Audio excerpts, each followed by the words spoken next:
Hello everyone, welcome back to my YouTube channel. So നമ്മൾ ഇന്നത്തെ video എന്ന് പറയുന്നത് വ്ളോഗല്ല, കഥയല്ല, അങ്ങനത്തെ ഒരു പരിപാടികളും അല്ല. നമ്മളിപ്പോൾ കുറേ ദിവസങ്ങളായിട്ട് ഭയങ്കര വ്ളോഗും ഭയങ്കര കഥകളും ഒക്കെ ആണല്ലോ. അപ്പം ഞാൻ ഓർത്ത് കഥകൾ കുറച്ച് ദിവസത്തേക്ക് കിട്ടും, കുറച്ച് നാളത്തേക്കൊന്നൊന്നുമല്ല. ഞാൻ വേഗം തന്നെ ഓരോ കഥയായിട്ടൊക്കെ വരുന്നതായിരിക്കും.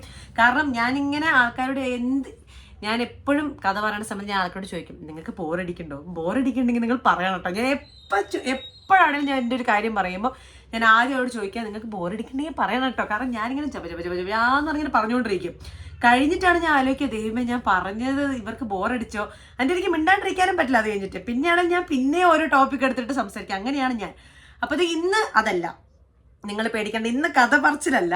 ഇന്ന് എന്താന്ന് വെച്ച് കഴിഞ്ഞാൽ ഞാൻ ഇൻസ്റ്റഗ്രാമിൽ മെസ്സേജ് ഞാൻ കാണാറുണ്ട്, ക്രൈസ്റ്റിന്റെ അഡ്മിഷൻ പ്രൊസീജിയർ എങ്ങനെയാണ്. അതുപോലെ തന്നെ എനിക്ക് അല്ലാണ്ട് ഇപ്പോൾ അഡ്മിഷൻ എടുക്കാൻ വേണ്ടി പോകുന്നവരിൽ 2-3 പേര് ടെക്സ്റ്റ് ചെയ്തിട്ടുണ്ടായിരുന്നു, എങ്ങനെയാണ് പ്രൊസീജിയർ എങ്ങനെയാണെന്ന് പറഞ്ഞുതരാമോ, അവർക്ക് ഇങ്ങനെ ക്രൈസ്റ്റിൽ കയറണം എന്നുണ്ട്, അങ്ങനത്തെ രീതിയിൽ.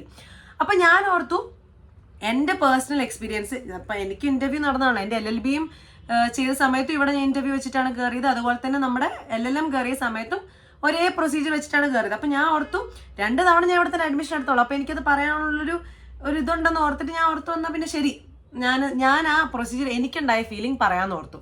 ഞാൻ കുറേ തവണ ഇപ്പോൾ ഓർത്തു എന്ന് പറഞ്ഞു, എക്സ്ക്യൂസ് മീ.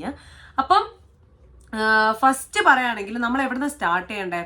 ഞാൻ LLB തൊട്ട് സ്റ്റാർട്ട് ചെയ്യാം. ഞാൻ LLBക്ക് കയറിയതും അത് കഴിഞ്ഞ് 5 വർഷം കഴിഞ്ഞ് LLM കയറിയതും ഞാൻ ഓർത്ത് ടോട്ടലി ഡിഫറെൻ്റ് ആയിരിക്കുന്നു. പക്ഷെ അത്ര ഡിഫറൻസ് ഒന്നും ഉണ്ടായിരുന്നില്ല. സോ എന്നോട് കുറച്ച് പേര് ചോദിച്ചിട്ടുണ്ടായിരുന്നു, ഞാൻ മെറിറ്റിൽ കയറിയതാണോ ഓർ ഞാൻ മാനേജ്മെന്റ് വഴി കയറിയതാണോ ഓർ ഞാൻ NRI ആണോ എന്നൊക്കെ. ഞാൻ NRI അല്ല, ഞാൻ ഫുൾ കേരളത്തിലാണ് പഠിച്ചത്. ഞാൻ എൻ്റെ LKG തൊട്ടിട്ട് ഞാൻ +2 വരെ പഠിച്ചത് കോഴിക്കോടാണ്. +2ന് ശേഷമാണ് ഞാൻ ബാംഗ്ലൂരേക്ക് വരുന്നത്. അപ്പം ഞാൻ NRI അല്ല, അപ്പം മാനേജ്മെന്റ് കോട്ടയും അല്ല, ഞാൻ മെറിറ്റിലാണ് കയറിയത്. എന്ന് വെച്ച് കഴിഞ്ഞാൽ ക്രൈസ്റ്റിന് ഞാൻ LLBക്ക് പഠിക്കുന്ന സമയത്ത് നമുക്കൊരു എൻട്രൻസ് കോച്ചിങ് പോലും ആദ്യം ഒരു എൻട്രൻസ് ടെസ്റ്റ് ഉണ്ടാവും. അപ്പം നമ്മൾ ആദ്യം ആപ്ലിക്കേഷൻ കൊടുക്കണം. അപ്പോൾ ക്രൈസ്റ്റ് യൂണിവേഴ്സിറ്റിയുടെ ഒരു ലിങ്ക് ഉണ്ട്, അവരുടെ വെബ്സൈറ്റ് ഉണ്ട്, christuniversity.in എന്ന് പറയുന്ന ഒരു വെബ്സൈറ്റ് ഉണ്ട്. അപ്പോൾ ആ വെബ്സൈറ്റ് കയറി കഴിഞ്ഞാൽ ഇപ്പോഴാണെങ്കിൽ അഡ്മിഷൻ നടന്നുകൊണ്ടിരിക്കുന്ന സമയമാണ്. നിങ്ങൾക്ക് ആർക്കെങ്കിലും ഇതിലേക്ക് അപ്ലൈ ചെയ്യണമെന്നുണ്ടെങ്കിൽ ഇപ്പം കയറിയിട്ട് അപ്ലൈ ചെയ്തു. ബിക്കോസ് ഞാനിപ്പോൾ കോളേജിലേക്കൊക്കെ പോകുന്ന സമയത്ത് അവിടെ ഫുൾ എൻ്റെ വ്ളോഗ് ഉണ്ടെന്ന് നിങ്ങൾക്കറിയാം. ഞാൻ പറഞ്ഞിട്ടുണ്ടായിരുന്നു, ഒരു ഷെഡ് നിറച്ചും താഴെ ഇങ്ങനെ ആൾക്കാർ ഇങ്ങനെ ഇരിക്കുവാണ്. കാരണം അവരുടെ അഡ്മിഷനും അതുപോലെ തന്നെ ഇൻ്റർവ്യൂസ് ഒക്കെ നടക്കുന്ന സമയമാണ് ഇപ്പം. അപ്പം നിങ്ങൾക്ക് എന്തെങ്കിലും ഇങ്ങോട്ടേക്ക് വരണം എന്നുള്ള ആഗ്രഹം ഉണ്ടെങ്കിൽ നേരെ സൈറ്റിൽ പോയിക്കോ. ഞാൻ പറയുന്ന കാര്യങ്ങൾ ചെയ്തു നിങ്ങൾക്ക് ഇവിടേക്ക് വന്ന് ഇൻ്റർവ്യൂ കൊടുക്കാൻ പറ്റുന്നതായിരിക്കും. അപ്പം എന്നാന്ന് വെച്ച് കഴിഞ്ഞാൽ ഇപ്പം മാസ്റ്റേഴ്സ് ആണെങ്കിലും PhD ആണെങ്കിലും, അത് PhDയുടെ എനിക്ക് കറക്റ്റ് അറിയത്തില്ല കേട്ടോ. മാസ്റ്റേഴ്സ് ആണെങ്കിലും UG ആണെങ്കിലും ഇങ്ങനെ തന്നെയാണ് ഉണ്ടാവുക. അപ്പോൾ ആദ്യം നമ്മൾ www.christuniversity.in എന്ന് പറയുന്ന ഒരു പോർട്ടലുണ്ട്. അപ്പോൾ ആ വെബ്സൈറ്റിൽ കയറണം. അപ്പോൾ ആ വെബ്സൈറ്റിൽ കയറിയതിന് ശേഷം നമുക്ക് സൈഡിൽ ഇത് കാണാൻ പറ്റും, ആപ്ലിക്കേഷൻ കാണാൻ പറ്റും. അപ്പോൾ നമ്മൾ ആപ്ലിക്കേഷൻ ക്ലിക്ക് ചെയ്തിട്ട് അതിനകത്ത് ഏത് കോഴ്സാണോ നമുക്ക് വേണ്ടത് ആ കോഴ്സ് എടുക്കണം. ആ കോഴ്സ് എടുത്തതിന് ശേഷം അവിടെ കൊടുത്തിട്ടുണ്ടാവും ലാസ്റ്റ് ഡേറ്റ് ടു അപ്ലൈ എപ്പോഴാണ്, കഴിഞ്ഞു പോയോ, ഏതൊക്കെ പ്രോഗ്രാംസ് ആണുള്ളത്. അപ്പോൾ അതിൻ്റെ ഡീറ്റെയിൽസ് എല്ലാം അതിൻ്റെ ഉണ്ടാവും. അപ്പോൾ നിങ്ങൾക്ക് അതിൽ ഏത് ഡീറ്റെയിൽസ് ആണോ വേണ്ടത് അങ്ങനെ അതൊക്കെ ഫില്ല് ചെയ്യുക. അതിന് ശേഷം നിങ്ങളുടെ ഡീറ്റെയിൽസ് മൊത്തം, നിങ്ങളുടെ പേര്, അപ്പ അമ്മ പേര്, എല്ലാ കാര്യവും ഡീറ്റെയിൽസ് മൊത്തം കൊടുത്തതിന് ശേഷം നിങ്ങൾ ആപ്ലിക്കേഷൻ എന്ത് ചെയ്യാണ്, ഫയൽ ചെയ്യണം. ഓക്കെ, ആപ്ലിക്കേഷൻ എടുക്കുകയാണ് നിങ്ങൾ. അപ്പോൾ ആപ്ലിക്കേഷൻ രജിസ്റ്റർ ആയതിനു ശേഷം പിന്നെ നിങ്ങൾക്കൊരു ഇമെയിലിൽ ക്രൈസ്റ്റിൽ നിന്നൊരു മെയിൽ വരും. എങ്ങനെയാണെന്ന് വെച്ച് കഴിഞ്ഞാൽ ഇന്ന ദിവസമാണ് എൻട്രൻസ് ടെസ്റ്റ് എന്ന് പറഞ്ഞിട്ട് ഒരു മെയിൽ വരും. അപ്പോൾ ഞാൻ 2018 കയറുന്ന സമയത്ത് ഞാൻ 2017 ഡിസംബറിൽ ഞാൻ അഡ്മിഷന് അപ്ലൈ ചെയ്തിട്ടുണ്ട്, ആപ്ലിക്കേഷൻ കൊടുത്തിട്ടുണ്ടായിരുന്നു. ആൻഡ് എനിക്ക് മെയിലൊക്കെ വന്ന് എൻ്റെ ടെസ്റ്റ് നടന്നത് if I'm not wrong April എന്തോ ആണ്, മാർച്ചിലോ ഏപ്രിലോ എന്തോ ആയിരുന്നു എൻ്റെ എൻട്രൻസ് ടെസ്റ്റ് ഉണ്ടായിരുന്നത്. മാർച്ചിലോ ഏപ്രിലോ എന്തോ. എനിക്കിപ്പോഴും നമ്മുടെ ക്ലാറ്റ് എക്സാമിനൊക്കെ മുമ്പായിട്ട് ആദ്യം എനിക്ക് അഡ്മിഷൻ കിട്ടിയിട്ടുണ്ടായിരുന്നു. എന്നിട്ടാണ് ഞാൻ ക്ലാറ്റൊക്കെ എഴുതിയത്. അപ്പോഴത്തേക്കും ക്ലാറ്റ് എന്ന് പറഞ്ഞാൽ കോമൺ ലോ അഡ്മിഷൻ ടെസ്റ്റാണ് കേട്ടോ. ലോക്കാർക്ക് വേണ്ടിയിട്ടുള്ള ഒരു ലോ സ്കൂളിലേക്ക് കയറാൻ വേണ്ടിയിട്ടുള്ള ഒരു ടെസ്റ്റാണ് ക്ലാറ്റ് എന്ന് പറയുന്നത്. അപ്പോൾ അങ്ങനെ എൻട്രൻസ് എക്സാമിൻ്റെ ഡേറ്റ് നമുക്ക് വരും. അപ്പോൾ അന്ന് ഞങ്ങൾക്ക് LLBക്ക് പഠിച്ച സമയത്ത് എക്സാം എങ്ങനെയാണെന്ന് വെച്ച് കഴിഞ്ഞാൽ ഞങ്ങൾക്ക് വന്ന് എഴുതണമായിരുന്നു. ഓക്കെ, അപ്പം ഞാൻ കോഴിക്കോട് നിന്ന് ബാംഗ്ലൂർ വന്ന് ആദ്യമായിട്ട് ഞാനും അമ്മയും ചേച്ചിയും കൂടെ വരികയാണ്. അപ്പം എൻ്റെ അങ്കിളുടെ വീട്ടിലാണ് ഇലക്ട്രോണിക് സിറ്റിയിൽ. അപ്പോൾ ഞാൻ ഭയങ്കര എക്സൈറ്റഡാണ്, ദൈവമേ എന്താവാൻ പോകുന്നത്, എൻട്രൻസ് ടെസ്റ്റ് എഴുതണം. എനിക്കിപ്പോഴും ഞാൻ ഒരു യെല്ലോ കളർ ടോപ്പാണ് ഇട്ടത്, ഒരു ജീൻസുമാണ് ഇട്ടത്. അങ്ങനെ ഞാൻ നേരെ വന്നു, എൻട്രൻസ് എക്സാം എഴുതി. എൻട്രൻസ് എക്സാമിന് ലോക്കാർക്കാണെങ്കിൽ അറിയാലോ, നമ്മുടെ കുറച്ച് മാത്സ് ഉണ്ടാവും, ലോജിക്കൽ റീസണിങ് ഉണ്ടാവും, ലീഗൽ റീസണിങ് ഉണ്ടാവും, കറണ്ട് അഫയേഴ്സ് ഉണ്ടാവും, ഇങ്ങനത്തെ കുറേ കാര്യങ്ങളുണ്ടായിരുന്നു. അങ്ങനെ അത് എഴുതി. ഓക്കെ, എൻട്രൻസ് എക്സാം എഴുതി. എന്നിട്ട് ഞങ്ങൾ അങ്ങ് തിരിച്ച് എങ്ങോട്ട് പോയി, നാട്ടിലേക്ക് പോയി, നാട്ടിലേക്ക് പോയി. അപ്പോൾ കുറച്ച് ദിവസം കഴിഞ്ഞപ്പം എനിക്ക് പിന്നെയും മെയിൽ വന്നു, സെലക്റ്റഡ് ആയിട്ടുണ്ട്, ഇനി ഇന്റർവ്യൂവിന് വരണം എന്ന് പറഞ്ഞിട്ട്. അപ്പം അങ്ങനെ കൺഫർമേഷൻ മെയിൽ വന്നതിന് ശേഷമാണ് ഞാൻ എന്ത് ചെയ്യാൻ പോകുന്നത്, ഞാൻ ഇതിലേക്ക് പോണത്. എന്താണ്, പിന്നെയും ഇവിടെ വന്നിട്ട് ഇന്റർവ്യൂ അറ്റൻഡ് ചെയ്യണം. അത് അത്ര ഭയങ്കര ഡിസ്റ്റൻസ് ഒന്നും ഉണ്ടായിരുന്നില്ല. അങ്ങനെ അപ്പോഴത്തേക്കും തന്നെ കോളേജൊക്കെ അടച്ച് വന്നായിരുന്നല്ലോ. അപ്പം അഡ്മിഷൻ പ്രൊസീജിയർ കുറച്ചുകൂടി സ്ട്രോങ് ആയ സമയമായിരുന്നു. അപ്പോഴത്തേക്കും കുറച്ച് ദിവസത്തിനുള്ളിൽ തന്നെ എനിക്കിങ്ങനെ വന്നു, ഞാൻ സെലക്റ്റഡ് ആയി, എൻട്രൻസ് പാസ്സായി, ഇന്റർവ്യൂ വന്ന് അറ്റൻഡ് ചെയ്യണം എന്ന് പറഞ്ഞു. അങ്ങനെ ഇന്റർവ്യൂ അറ്റൻഡ് ചെയ്യാൻ വേണ്ടി എഗെയിൻ ഞാനും അമ്മയും ചേച്ചിയും കൂടെ ആണ് വരുന്നത്. പപ്പ ഇവിടെ ഉണ്ടായിരുന്നില്ല. അപ്പോഴത്തേക്കും ഞങ്ങൾ മൂന്നുപേരും, ഞാനും അമ്മയും ചേച്ചിയും കൂടെ ആണ് വരുന്നത്. അപ്പോൾ അമ്മയ്ക്കൊക്കെ ആണെങ്കിൽ ഇങ്ങനെ ടെൻഷനാണ്, ദൈവമേ കിട്ടും. ബിക്കോസ് ആ സമയത്ത് നമുക്ക് എന്താ ക്രൈസ്റ്റ് യൂണിവേഴ്സിറ്റി നമുക്ക് അറിയില്ല, എന്താണ് എങ്ങനെയാണ് ഇതിന്റെ പ്രൊസീജിയർ ഒന്നും അറിയത്തില്ലല്ലോ. അപ്പം അങ്ങനെ വന്നു, ഞങ്ങളെ അമ്മേനെയും ചേച്ചീനെ വേറെ സ്ഥലത്ത് ഇരുത്തി, എന്നെ മാത്രമായിട്ട് ബ്ലോക്ക് 4 എന്ന് പറയുന്ന ബ്ലോക്ക് ഉണ്ട്, അവിടെയാണ് മിക്ക സമയത്തും ഇന്റർവ്യൂസ് നടക്കുക. അപ്പോൾ ബ്ലോക്ക് 4 കൊണ്ടുപോയി മുകളിലത്തെ 3ാമത്തെ 4ാമത്തെ ഫ്ലോറിൽ ഇരുത്തി. അപ്പോൾ അവിടെ ഒരു ഫാക്കൽറ്റിയുടെ, നമ്മുടെ സ്റ്റാഫ് റൂം പോലത്തെ ഫാക്കൽറ്റിയുടെ ഇതുണ്ട്. അപ്പോൾ അവിടെ നിന്നാണ് എന്ത് നടക്കുന്നത്, ഇന്റർവ്യൂ നടക്കുന്നത്. അപ്പോൾ ഓരോരോ ആൾക്കാരായിട്ട് വിളിച്ചുകൊണ്ടിരിക്കുകയാണ്. അപ്പോൾ ഞാനിങ്ങനെ പുറത്തിങ്ങനെ ഇരിക്കാം, ഇപ്പോൾ വിളിക്കും. കാരണം എനിക്ക് പ്രിപ്പയർ ചെയ്യാണ്ട് എനിക്ക് അറിയാം എന്തോ എഴുതാനുണ്ടെന്നൊക്കെ എനിക്കറിയാം. അപ്പോൾ ആ സമയത്ത് അവർ നമുക്ക് വന്നിട്ട് ഒരു പേപ്പർ തന്നിട്ട് അതിൻ്റെ അകത്തൊരു ക്വസ്റ്റ്യൻ ഉണ്ടായിരുന്നു. അപ്പോൾ റിലേറ്റഡ് ടു, ഞാൻ ലോ ആയതുകൊണ്ട് എനിക്ക് റിലേറ്റഡ് ടു ലോ ഒരു ക്വസ്റ്റ്യൻ ഉണ്ടായിരുന്നു. ആ ക്വസ്റ്റ്യൻ എന്താണെന്ന് എനിക്ക് കറക്റ്റ് ഓർമ്മയില്ല. അപ്പോൾ ആ ക്വസ്റ്റ്യൻ്റെ നമ്മളൊരു ചെറിയൊരു എന്തെഴുതണം, ഒരു ചെറിയൊരു ഷോർട്ട് ആയിട്ടുള്ള ഒരു എസ്സേ പോലെ ഷോർട്ട് എസ്സേ എഴുതണം. അതായിരുന്നു ഫസ്റ്റ് ടാസ്ക് എന്ന് പറയുന്നത്. അപ്പോൾ നമ്മൾ പോയിരിക്കുമ്പോൾ തന്നെ ഒരു പേപ്പർ തന്ന് അതിനകത്തൊരു ക്വസ്റ്റ്യൻ കാണും, നമ്മളൊരു ഷോർട്ട് എസ്സേ എഴുതണം, അത് സബ്മിറ്റ് ചെയ്യണം. അപ്പോൾ അത് സബ്മിറ്റ് ചെയ്തതിന് ശേഷം നമുക്കറിയത്തില്ല അവരെ എടുക്കുന്നുണ്ടോ ഇല്ലെന്നൊന്നും നമുക്കറിയില്ല, നമ്മൾ ജസ്റ്റ് സബ്മിറ്റ് ചെയ്ത് നമ്മളവിടെ ഇരിക്കുന്നു.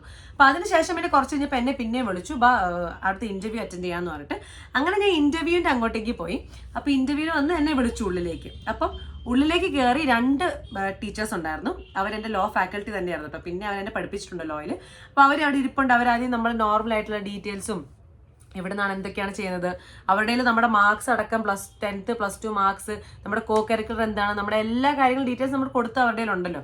അപ്പോൾ അവരങ്ങനെ അത് റിലേറ്റഡ് നമ്മുടെ കാര്യങ്ങൾ, നമ്മൾ ചിലപ്പോൾ പേഴ്സണൽ കാര്യങ്ങൾ ചോദിക്കും, പഠിത്തത്തെ പറ്റി ചോദിക്കും, നമ്മുടെ ഇൻട്രസ്റ്റുകൾ ചോദിക്കാം. അങ്ങനെ ലോയിനോട് എന്തുകൊണ്ടാണ് ഇൻട്രസ്റ്റ് ആവാൻ കാരണം, why do you want to join Christ, അങ്ങനത്തെ കുറച്ച് ബേസിക് ആയിട്ടുള്ള ഇന്റർവ്യൂ ക്വസ്റ്റ്യൻസ് ഇല്ലേ, ആ സമയത്ത് കേട്ടോ. നമ്മൾ 12th നിന്ന് ഫസ്റ്റ് ഇയറിലേക്ക് കയറുമ്പോൾ നമുക്ക് ചോദിക്കാൻ പറ്റുന്ന ക്വസ്റ്റ്യൻസിന് ലിമിറ്റേഷൻ ഉണ്ട്. Where do you see yourself in 5 years, ലോയിൽ എന്താണ് ഇഷ്ടം, അങ്ങനെയൊക്കെ കുറച്ച് ക്വസ്റ്റ്യൻസ് ഉണ്ടായിരുന്നു.